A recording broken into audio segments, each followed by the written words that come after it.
and for reminding the world that our movement will not be intimidated into giving up. Because make no mistake, that is exactly what our new Home Secretary, Shabana Mahmood, wants.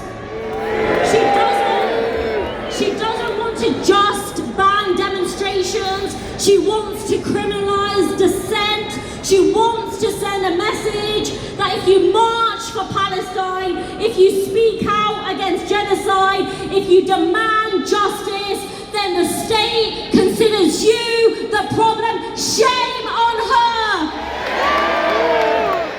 Let's remember, in 2014, the same Shabana Mahmood lay on the floor of her local Sainsbury's protesting against goods made in illegal Israeli settlements. A week later, she addressed a Palestine protest like this in Hyde Park, praising the compassion and humanity expressed for the people of Gaza. That was before she swapped solidarity for a ministerial car. Today, she's not lying down in protest, she is lying to the British public. She is locking up pensioners and priests for opposing the ban on Palestine action and calling them terrorists. They are heroes! And we know the real terrorists are the Israeli government and those who enable genocide. The real terrorists are the war criminals that continue to drop bombs in Gaza, and the politicians here in Britain who welcome them with open arms. Shame on them. Shabana Mahmood and this Labour government are violating our civil liberties and our right to protest, all while supporting the flow of arms to the apartheid, genocidal state of Israel. So I hope throwing Palestinians under the bus was worth it for you, Shabana, because history will remember where you stood and who you stood with. Shame on you. But we will not be silenced. We will not be intimidated by threats, by smear campaigns, and by the abuse of police powers. The right to protest is fundamental. It does not belong to ministers, and it sure as hell doesn't belong to the Metropolitan Police. It belongs to the people. They can pass repressive laws, they can arrest and intimidate and harass us, but they can't kill the truth. And the truth is that Israel is committing genocide and Britain continues to enable it.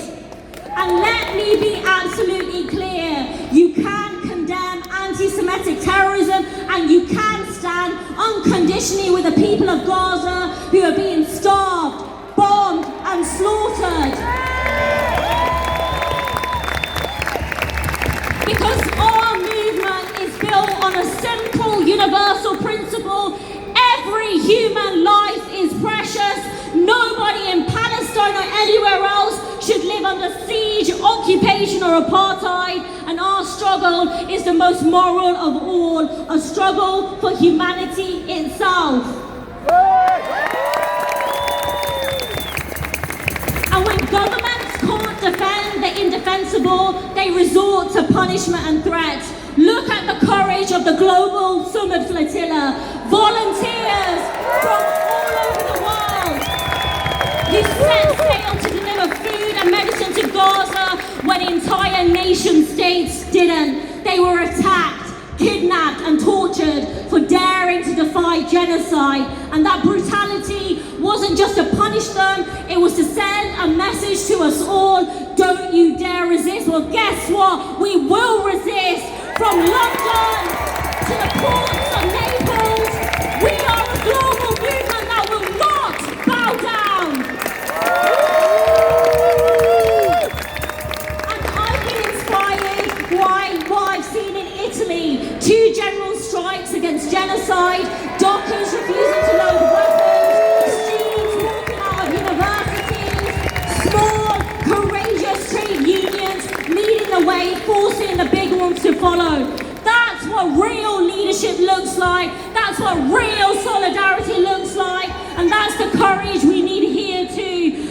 our government isn't just failing to stop genocide, it is an active participant in it, and our task is to make that complicity impossible, to build a movement so powerful that Britain cannot arm Israel, it cannot silence protests, and it cannot pretend that this is normal. And let me say this clearly, only Palestinians will decide their future, not Washington, not Westminster, and definitely not the war criminal Tony Blair. A man with the blood of 1 million Iraqis still on his hands is now dreaming to return as the colonial viceroy of Gaza. We say, never again. Gaza will be free, Palestine will be free, not managed, not occupied, and not reconstructed by war criminals.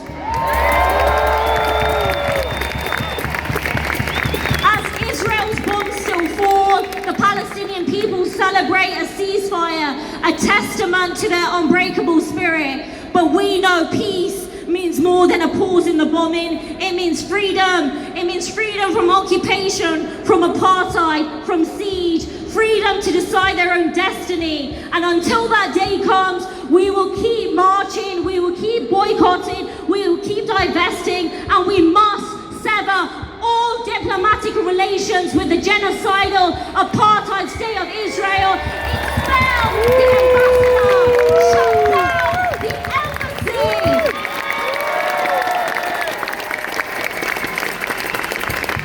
Because this movement, the movement for peace, justice and liberation, is more than just Palestine. It is about the world we want to build. A world mired in war, repression and occupation, or a world rooted in solidarity, dignity and freedom. And we know which side we are on. Free, free! Palestine! Free, free! Palestine! Solidarity always! Thank you, Zara, and thank you for making very clear which side you're on and where you stand.